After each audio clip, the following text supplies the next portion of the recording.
Friends recent గా 177 గజాలు 4 సెంట్ల స్థలంలో 1600 ఎస్ఎఫ్టీ కలిగిన ఒక హౌస్ కి మార్కింగ్ చేసి శంకుస్థాపన చేశాము. ఈ వీడియోలో మీకు క్లియర్ గా నేను చూపిస్తాను. శంకుస్థాపన చేసే విధానము, మార్కింగ్ చేసే విధానము, మార్కింగ్ చేసిన తర్వాత బోర్లు కోసే విధానము, ఇవన్నీ కూడా మీకు చూపించడం జరుగుతుంది. ఒక హౌస్ మీరు కొత్తగా నిర్మించుకోవాలనుకుంటే కనుక స్టార్టింగ్ నుంచి చివరి వరకు చూపించడం జరుగుతుంది.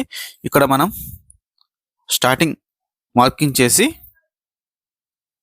బోర్లు కోసే వరకు ఈ వీడియోలో మీకు చూపిస్తాను. నెక్స్ట్ వీడియోలో బోర్లు వేసే విధానము, తర్వాత భీములు వేసే విధానము, కట్టుబడి ఎలా కడుతున్నాము, ఇవన్నీ కూడా క్లియర్గా నేను చూపించడం జరుగుతుంది. వీడియోస్ పూర్తిగా చూడండి. మీకు కొత్తగా హౌస్ నిర్మించుకోవాలనుకుంటే కనుక క్లియర్గా అర్థమవుతుంది. ఫ్రెండ్స్ ఇక్కడ హౌస్ సంబంధించిన ప్లాన్ అయితే చూడండి. 4 సెంట్ల స్థలంలో 177 గజాలు 1600 స్క్వేర్ ఫీట్స్ కలిగిన హౌస్ అండి ఇది. ఈ హౌస్ సంబంధించి ఇక్కడ శంకుస్థాపన జరుగుతుంది.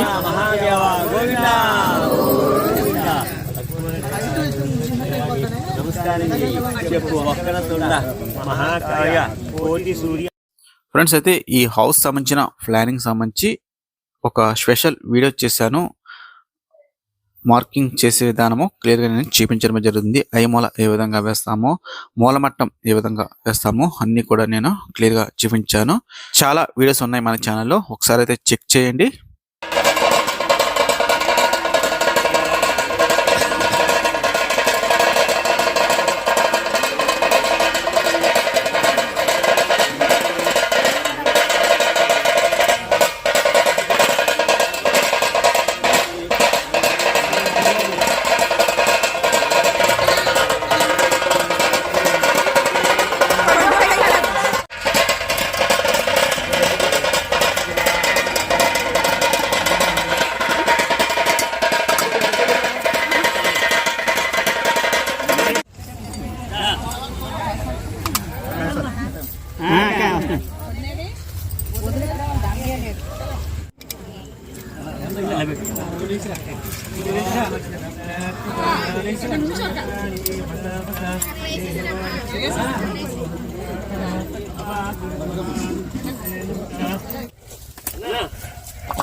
శంకుస్థాపన అయిన కొద్ది రోజులకి మేము మరలా మార్కింగ్ చేసాము.